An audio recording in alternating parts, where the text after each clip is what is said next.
I am out at the ranch cleaning up a fallen tree.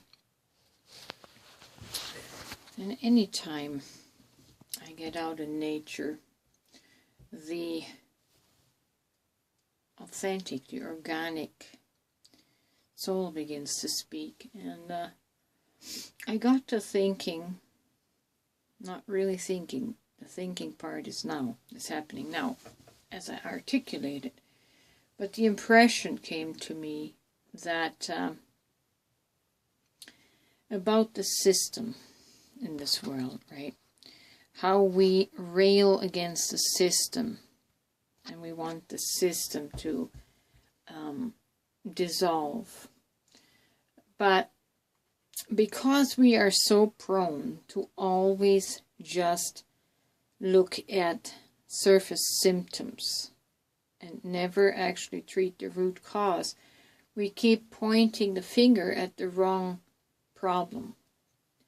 The system of the world actually is a beautiful infrastructure, and I would hate to see that dissolve. You know, the technology that has been developed, and like I say, the global infrastructure is working so beautifully.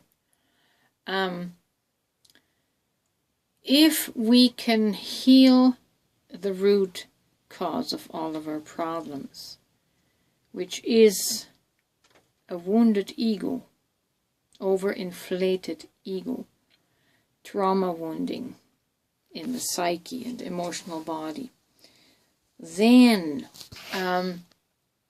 the current world system and its technology and infrastructure could be utilized in a beautiful way.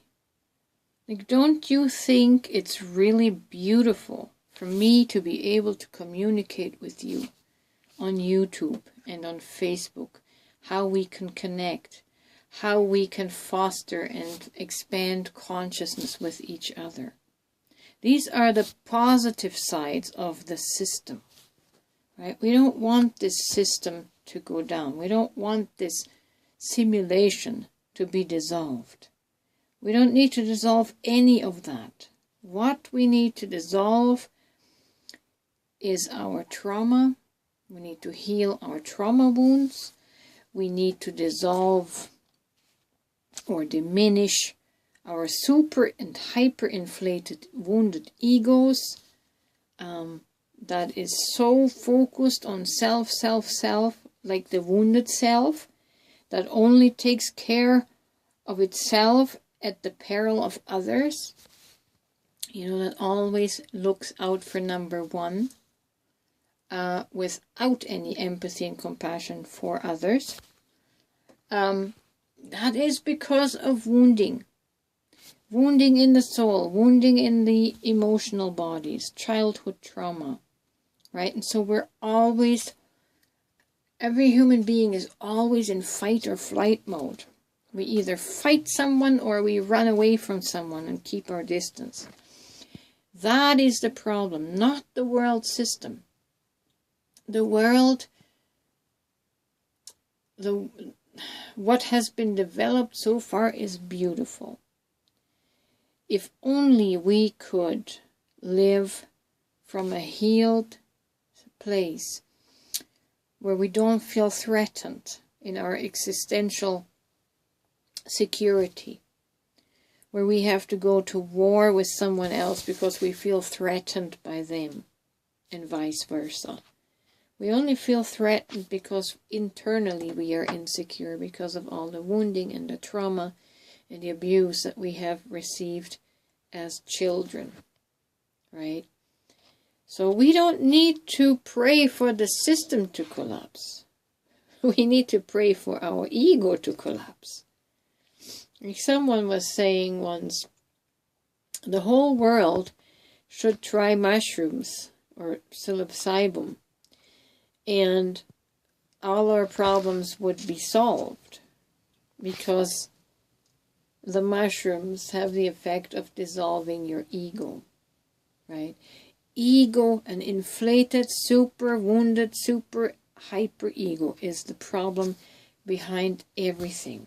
Just imagine we would all feel secure in our autonomy, in our divine essence, in our divine identity, with no need of nothing. This world would become a paradise of sharing from an identity of love, because we feel so full, because we're so healed, that all we do is live in our bliss, live according to what is innately true to us, live happy, live according to what we want to do, not what we have to do. And if everyone has the ability to live from that state, it'll be a happy planet, a happy humanity. And that is the true freedom. And then we can utilize the world system, the infrastructure, to share and blossom together. Right? So we don't want to collapse the system. The system works wonderfully. What needs to collapse are the inflated, wounded egos that exploit and rape and use the resources for personal gain instead of sharing it among the whole human family. So let's work toward the consciousness of looking at the real problem, looking at the root cause, which is the trauma in each person. And that trauma needs to be healed so that they can come into their true identity and come into their secure identity, if that of being a divine spirit that is having a human experience. You see, that's the real problem. So let's get our focus right.